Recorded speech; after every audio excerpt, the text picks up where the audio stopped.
말씀은 마가복음 5장 21절부터 그러니까 35절부터 죄송합니다. 35절부터 43절까지 말씀 우리 같이 읽겠습니다. 마가복음 5장 35절부터 43절까지입니다. 우리 같이 읽을까요? 시작. 아직 예수께서 말씀하실 때 회당장의 집에서 사람들이 와서 회당장에게 이르되 당신의 딸이 죽었나이다. 어찌하여 선생을 더 괴롭게 하나이까?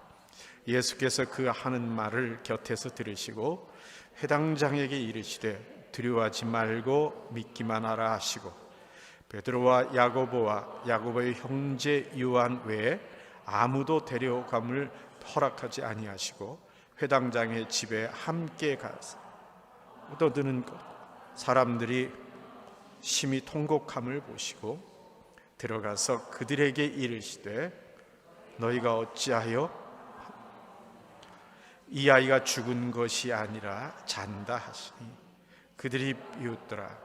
예수께서 그들을 다 내보내신 후에 아이의 부모와 또 자기와 함께한 들을 데리시고 아이 있는 곳에 들어가서 그 아이의 손을 잡고 이르시되 달리다금 하시니 번역하면 곧 내가 내게 말하노니 소녀야 일어나라 하심이라.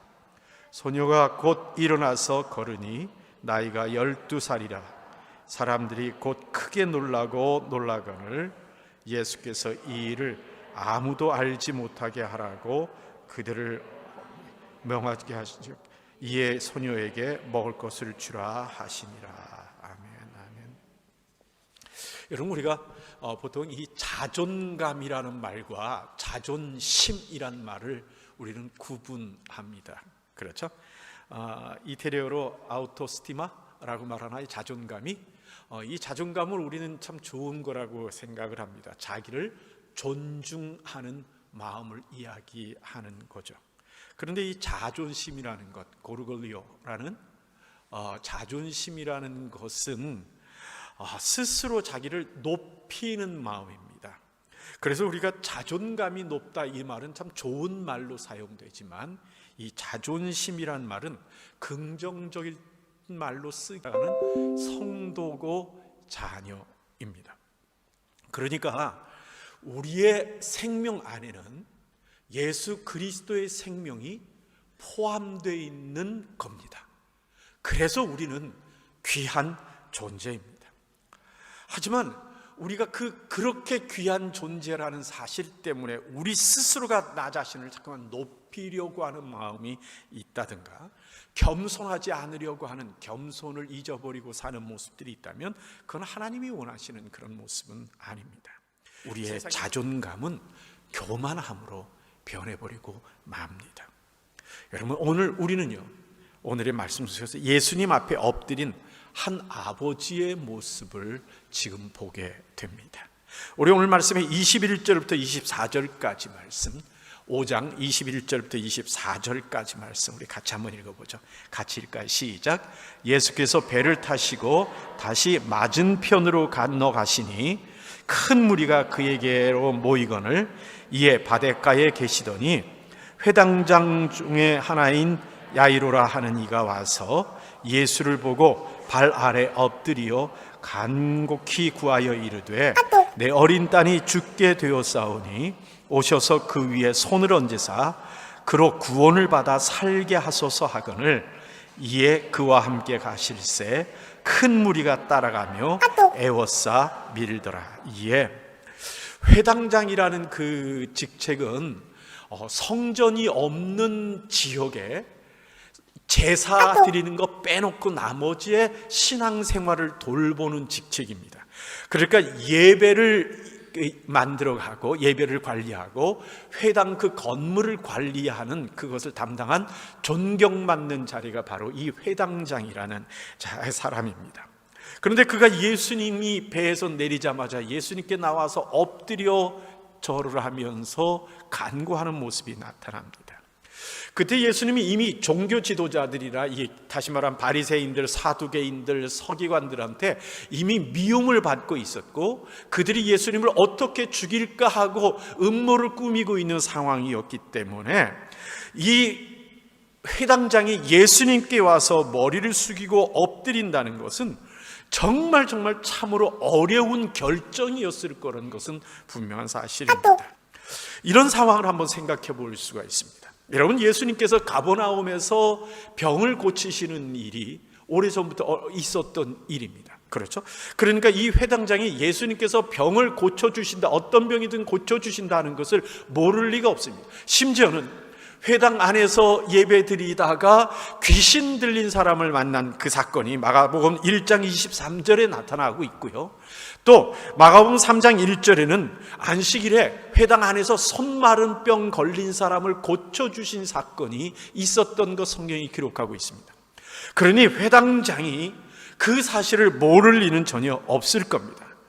그러니까 그런 또 성경에는요, 이 회당장의 딸이 갑작스럽게 죽을 병에 걸려서 갑작스럽게 죽어가는 것으로 전혀 설명하고 있지 않습니다. 그렇다는 얘기는 이 회당장이 이 딸이 아픈 이후에도 예수님을 찾아갈 수 있는 기회가 얼마든지 있었다는 이야기입니다. 그런데 그가 그러지 않았다는 겁니다. 또요, 예수님께서 지금 거라사 지방에 갔다 오시는 것이 오랫동안 멀리 다녀오시는 건가요? 그렇지 않습니다. 어저께까지 예수님은 이 가버나움에서 말씀을 전하셨고, 그리고 하룻밤 지난 다음에 다시 돌아오시는 겁니다.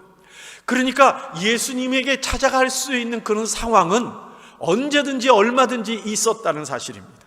그런데 그가 그러지 않았던 겁니다. 그런데 지금은 예수님께 나와서 엎드리는 겁니다.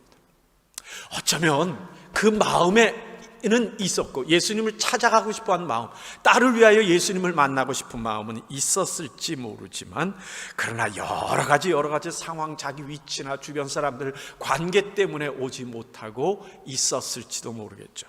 그런데 왜 지금은 예수님 앞에 달려와서 엎드리게 된 걸까요? 무엇 때문일까요? 다른 거 아니죠. 결국은 뭡니까? 긴급함 때문에 그렇게 돼버리고 만 겁니다. 여러분, 23절 말씀 같이 한번 읽어볼까요? 23절이면 같이 읽죠. 시작.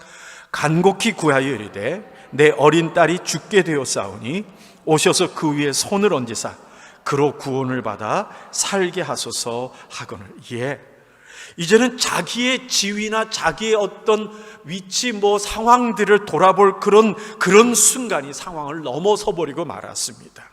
딸아이가 죽게 되었다라고 하는 생각 때문에 그는 그렇게 달려올 수밖에 없었던 겁니다. 얼마나 그에게 그 마음이 급했던가 하는 것을 성경에 기록하고 있습니다.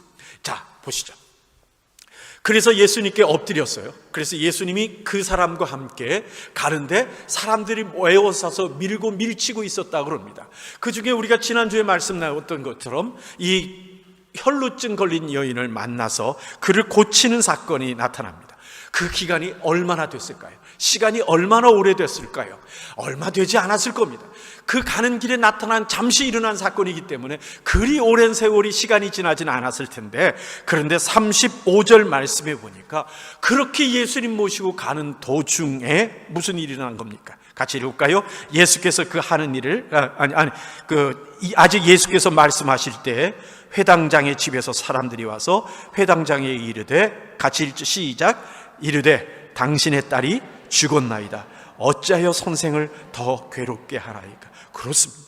그 짧은 시간에 딸이 죽게 되버리고 만 겁니다.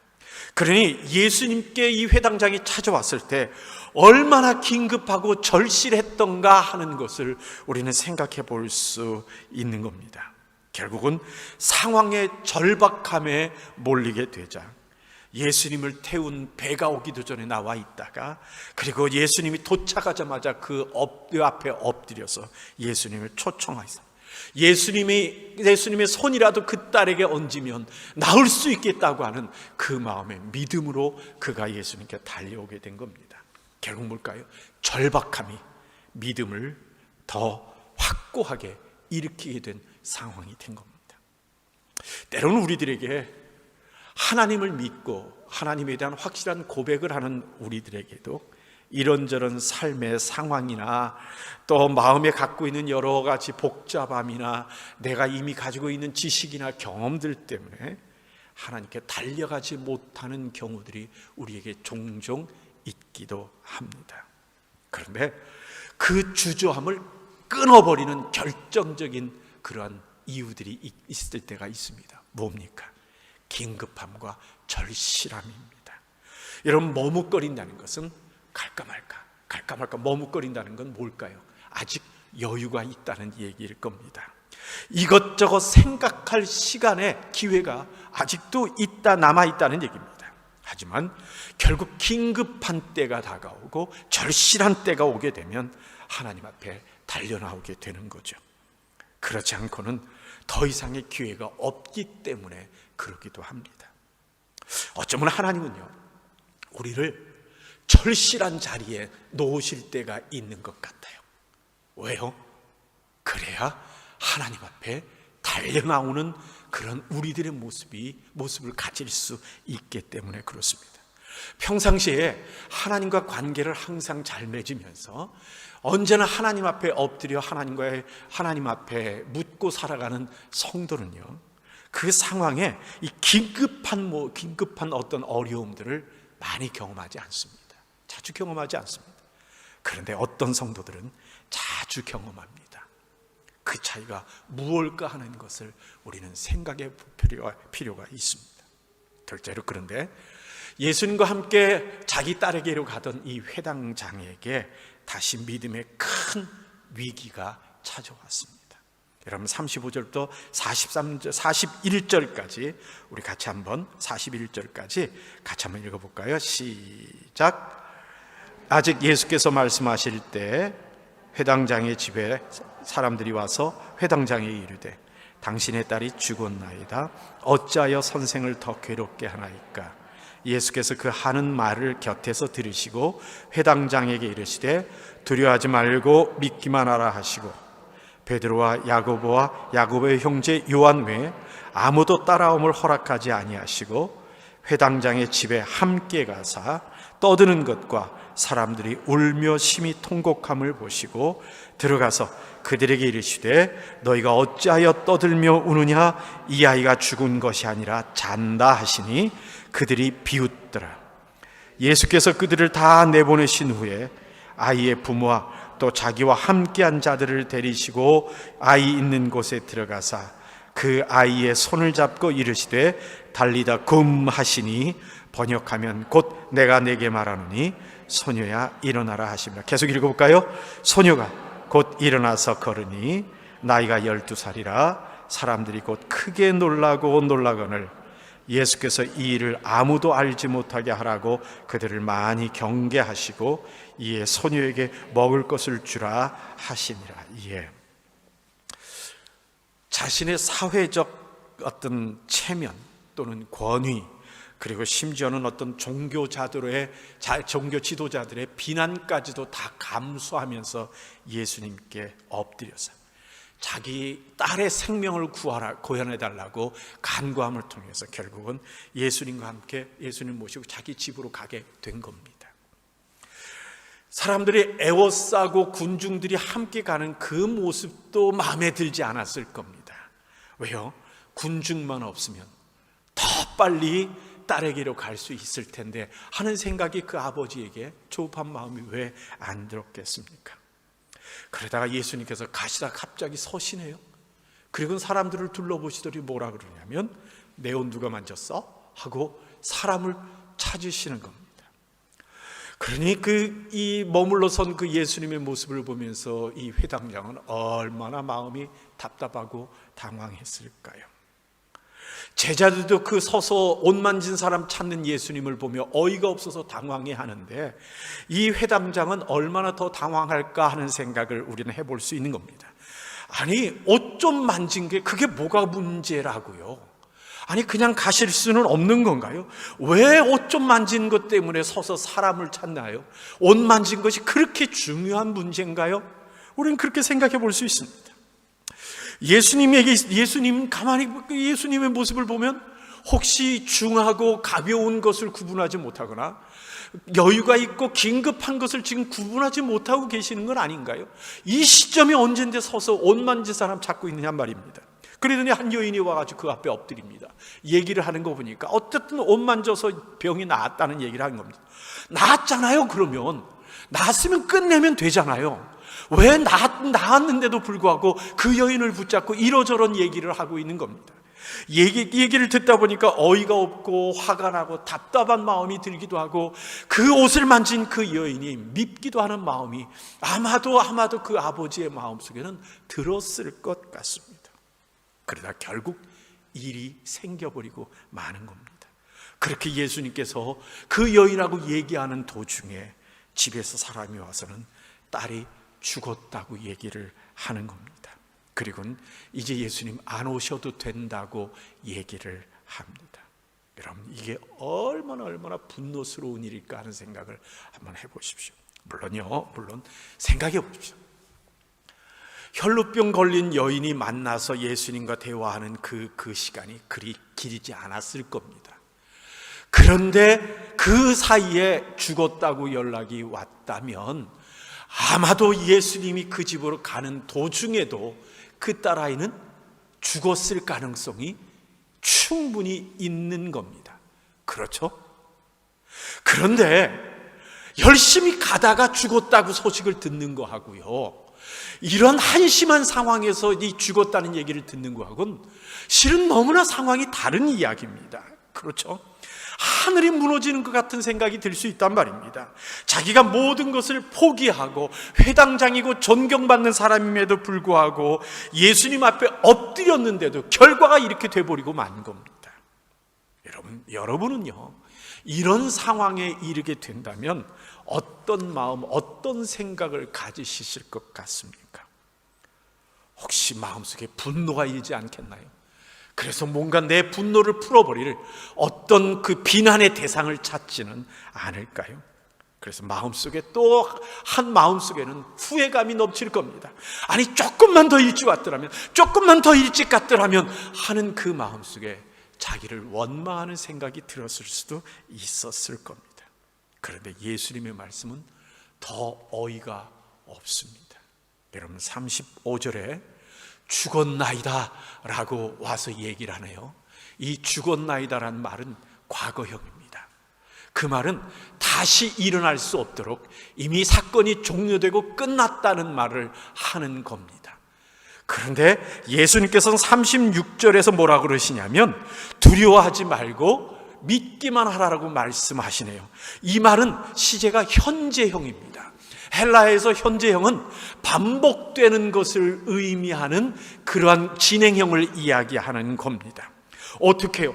가능할까요? 모든 것이 다 회복될 수 있는 겁니까? 어떻게 그것이 상식적으로 가능하리라고 생각할까요? 불가능하다는 생각이 든단 말입니다. 그런데 예수님께서 믿기만 하라고 하시는 겁니다. 이 믿기만 하라는 말은 다른 표현을 말하면 믿음을 유지하고 있어라 라는 의미의 말입니다.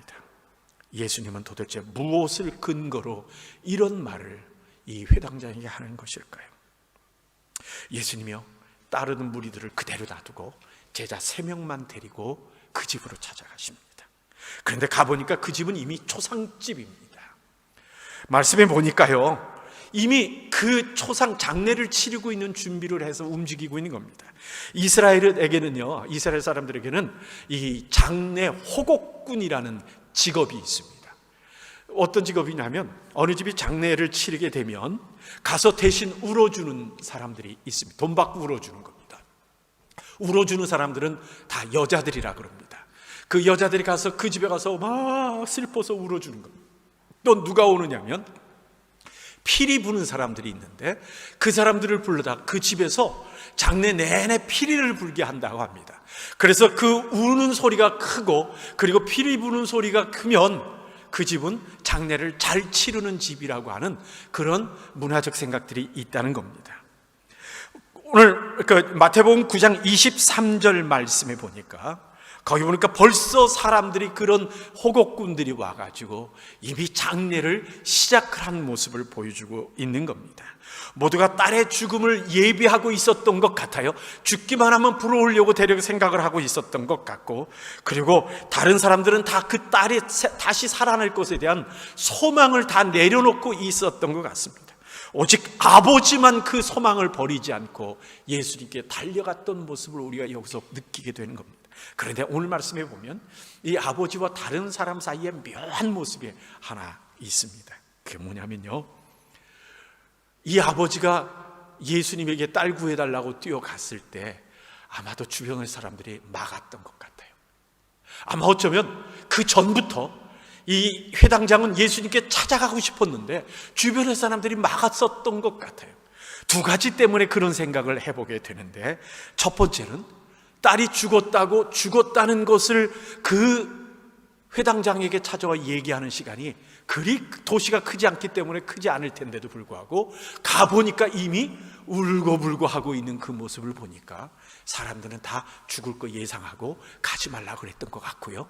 그런데 고집 피우고 아버지가 마지막에 소망을 갖고 예수님께 달려가고 나니까 사람들은 예수님이 왔을 때 예수님이 오는 것을 좋아하지 않고, 그랬다 보니까 죽자마자 쫓아가서 뭐라고 표해요? 35절에 보니까 오지 말라고, 올 필요 없다고 막는 모습을 보니까 예수님께 찾아가는 것에 대해서 좋아하는 사람들이 아니었던 것 같습니다. 그런데 예수님의 모습을 보십시오. 38절부터 40절까지 우리 같이 다시 한번 읽어볼까요? 시작. 회당장의 집에 함께 가사 떠드는 것과 사람들이 울며 심히 통곡함을 보시고 들어가서 그들에게 이르되 너희가 어찌하여 떠들며 우느냐, 이 아이가 죽은 것이 아니라 잔다 하시니 그들이 비웃더라. 예수께서 그들을 다 내보내신 후에 아이의 부모와 또 자기와 함께한 자들을 데리시고 아이 있는 곳에 들어가사. 이에 예수님이 이 딸의 상태를 뭐라고 말씀하세요? 죽은 것이 아니라 잔다라고 말씀을 하십니다. 이게 무슨 말일까요? 여러분, 우리가 알기에 죽은 것과 자는 것의 차이는 뭐라고 생각을 하십니까? 생명의 생물학적으로 이런저런 얘기를 할 수 있겠지만 우리가 간단히 얘기할 수 있는 것이 뭘까요? 죽었다는 얘기는 다시 깨어나지 못한다, 할 수 없다라는 것이고, 잔다는 얘기는 다시 깨어날 수 있다는 얘기를 하는 겁니다. 그러니까 예수님께서 죽은 것이 아니라 잔다라고 말씀하시는 그것은 이 딸아이가 깨어날 것이라고 하는 그 가능성에 관한 마음이 있기 때문에 하시는 말씀이 아닐까 하는 겁니다. 성경에 보니까 이런 비슷한 설명을 하셨던 여러 구절들이 나타납니다. 여러분, 요한복음 11장 11절부터 14절까지 말씀 우리 같이 한번 읽어볼까요? 요한복음 11장 11절부터 14절입니다. 같이 읽죠. 시작. 이 말씀을 하신 후에 또 이르시되 우리 친구 나사로가 잠들었도다. 그러나 내가 깨우러 가노라. 제자들이 이르되 주여 잠들었으면 낫겠나이다 하더라. 예수는 그의 죽음을 가리켜 말씀하신 것이나 그들은 잠들어 쉬는 것을 가리켜 말씀하신 줄 생각하는지라. 이에 예수께서 밝히 이르시되 나사로가 죽었느니라. 예수님은 모순의 이야기를 하고 계시죠. 잔다 그랬다가 또 그것을 죽었다고 이야기를 하신단 말입니다. 그렇다면 지금 예수님은 뭐의 관점을 갖고 계신다는 얘기예요? 다시 깨어날 것이라는 것에 그 마음의 관점을 가지고 계신다는 것을 우리가 느낄 수 있는 겁니다. 여러분, 고린도전서 15장 51절 52절 말씀 같이 한번 읽어봅시다. 같이 읽죠. 시작. 보라, 내가 너희에게 비밀을 말하노니 우리가 다 잠잘 것이 아니요 마지막 나팔에 순식간에 홀연히 다 변화되리니 나팔 소리가 나매 죽은 자들이 썩지 아니할 것으로 다시 살아나고 우리도 변화되리라. 데살로니가전서 4장 13절부터 15절까지 같이 읽죠. 시작. 형제들아, 자는 자들에 관하여는 너희가 알지 못함을 우리가 원하지 아니하노니 이는 소망 없는 다른 이와 같이 슬퍼하지 않게 하려 함이라. 우리가 예수께서 죽으셨다가 다시 살아나심을 믿을진데 이와 같이 예수 안에서 자는 자들도 하나님이 그와 함께 데리고 오시리라.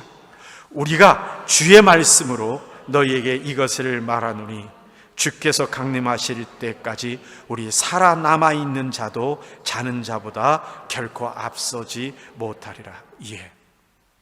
이 딸도 죽은 것이 분명합니다. 하지만 예수님은 무엇 때문에 잔다라고 말씀하시는 거죠? 다시 깨어날 것 때문입니다.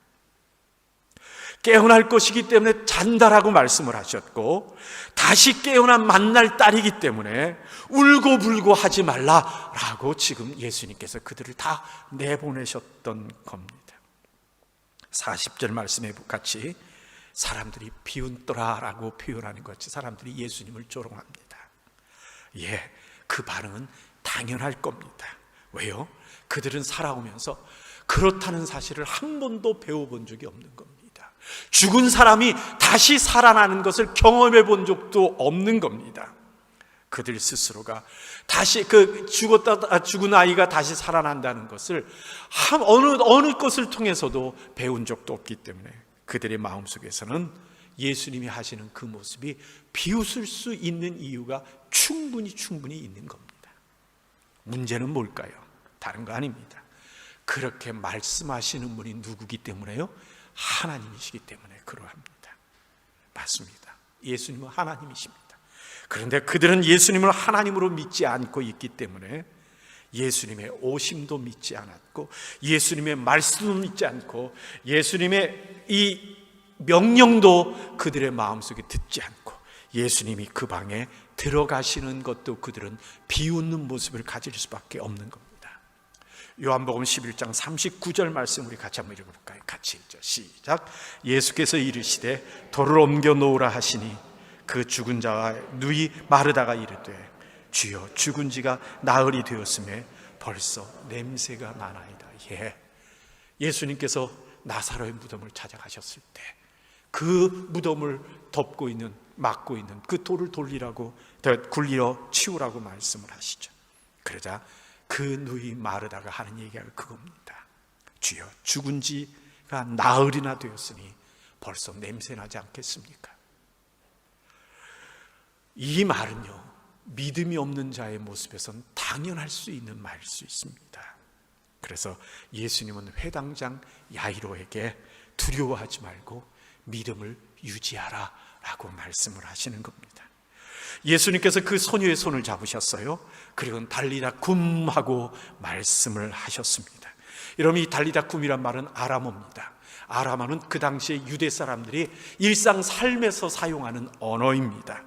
로마 교회의 유대인 성도들이야 이 말을 알겠지만 로마 교회 이방인이었다가 예수 믿게 된 사람들은 이 아람어를 알지 못할 겁니다.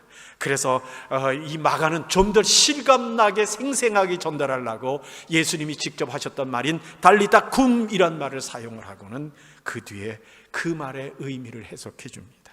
소녀여 일어나라. 말씀을 맺습니다. 우리는 천지를 창조하시고 아들 예수님을 우리의 죄의 값으로 이 땅에 보내셔서 십자가에 못 박혀 죽게 하신 하나님의 사랑을 누리고 사는 성도고 자녀입니다. 그래서 우리가 신앙의 관계를 맺으며 살아갈 때 살아가는 그분이 누군가 하는 것을 깨닫고 살아가는 건 너무나 중요합니다. 항상 우리는 놓치지 말고 우리가 믿는 그분이 누군가 하는 것을 기억해내야 합니다.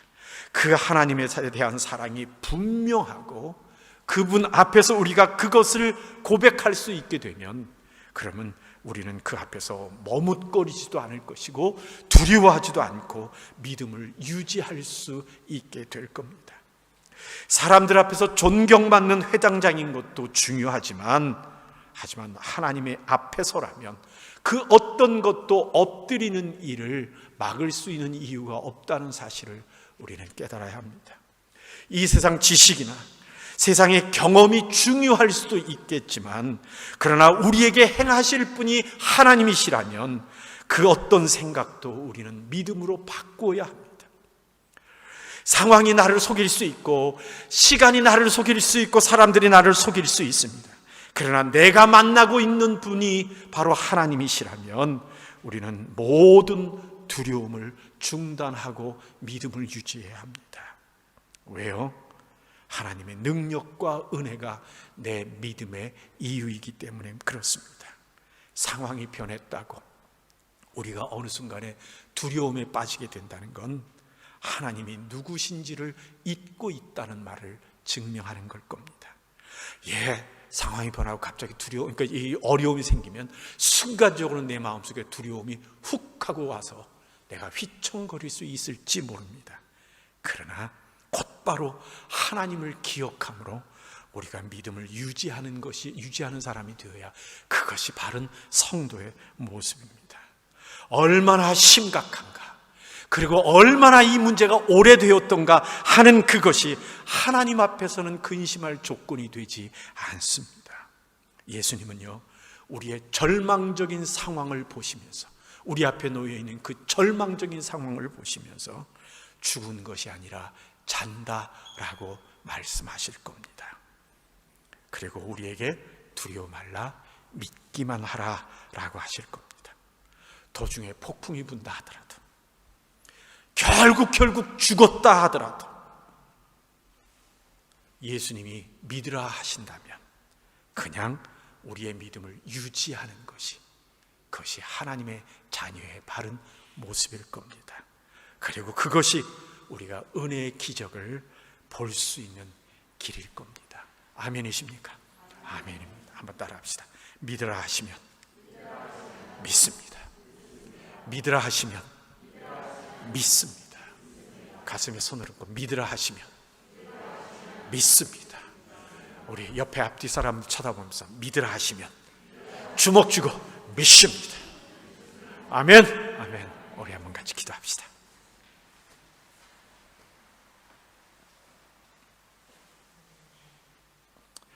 우리가 하나님을 믿는 사람이고 하나님의 은혜를 경험한 사람이고 복을 누리는 사람입니다. 그런데 내 앞에 놓여있는 어려움, 내게 예상치 못하게 다가온 고난, 그리고 아무리 계산해도, 아무리 몸부림쳐도 벗어날 수 없을 것 같은 그 두려움의 상황이 왔을 때 주님께서 우리에게 그렇게 말씀하실 겁니다. 죽은 것이 아니라 잔다.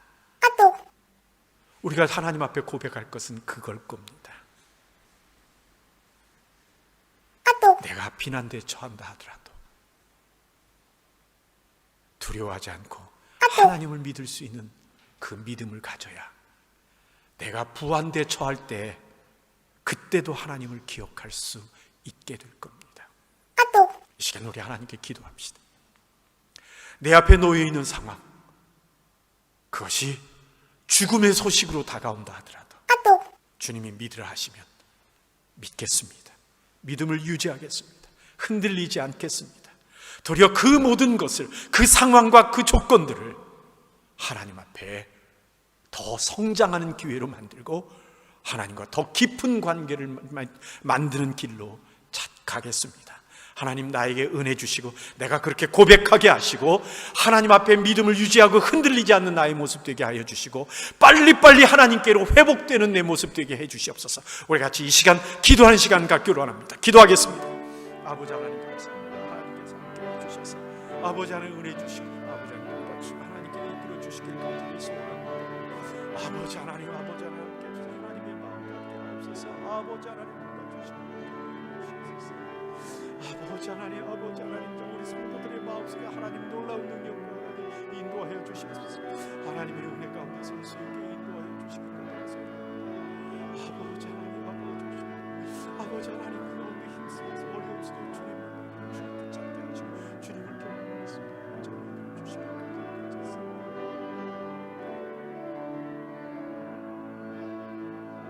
이 시간에 우리 찬양 하나 합시다. 평안을 너에게 주노니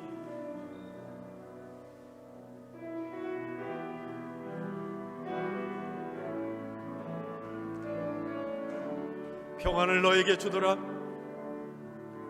평안을 너에게 주노라. 세상이 줄 수 없는, 줄 수 없는, 세상이 알 수도 없는 평안, 세상이 알 수도 없는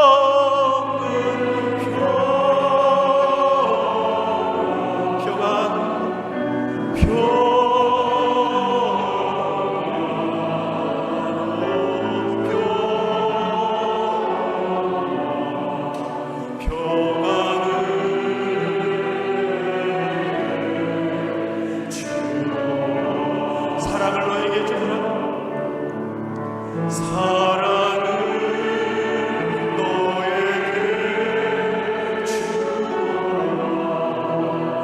세상이 줄 수 없는, 세상이 줄 수 없는, 세상이 알 수 없는 사랑, 세상이 알 수도 없는 사랑. 오 사랑, 오 사랑은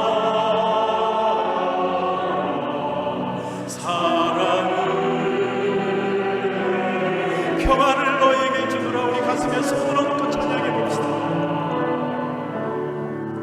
평안을 너에게 주노라.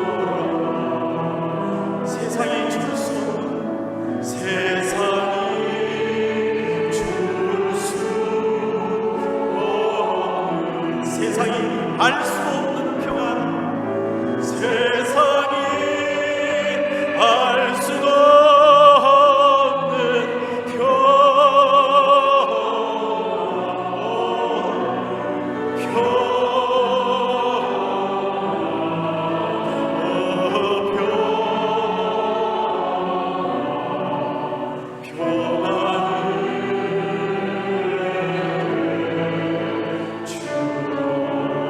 이 시간을 가지고 다시 기도하는 시간을 가져봅시다.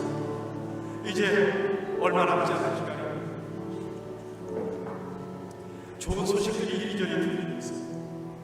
우리에게 가까이 오지만 그 길어지는 시간 때문에 답답한 마음도 빨리 오지 않는 것 때문에 우리의 삶의 어려움에 지치기도 합니다. 그러나 세상이 줄 수 없는 평안, 세상이 알 수 없는 평안이 우리에게 있습니다.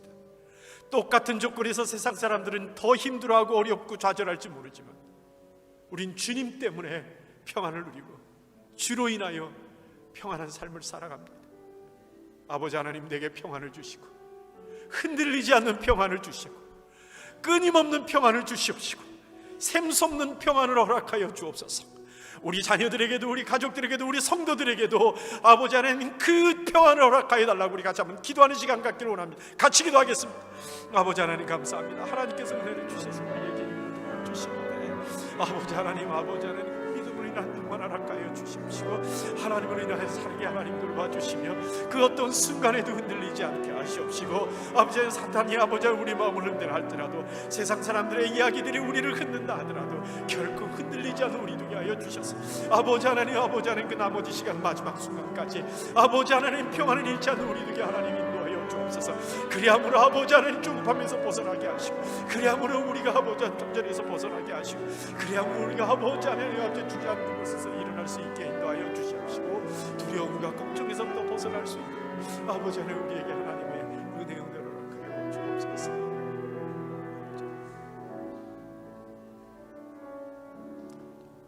아버지 하나님, 우리가 두려워하지 않고 믿음을 유지하게 하여 주셔서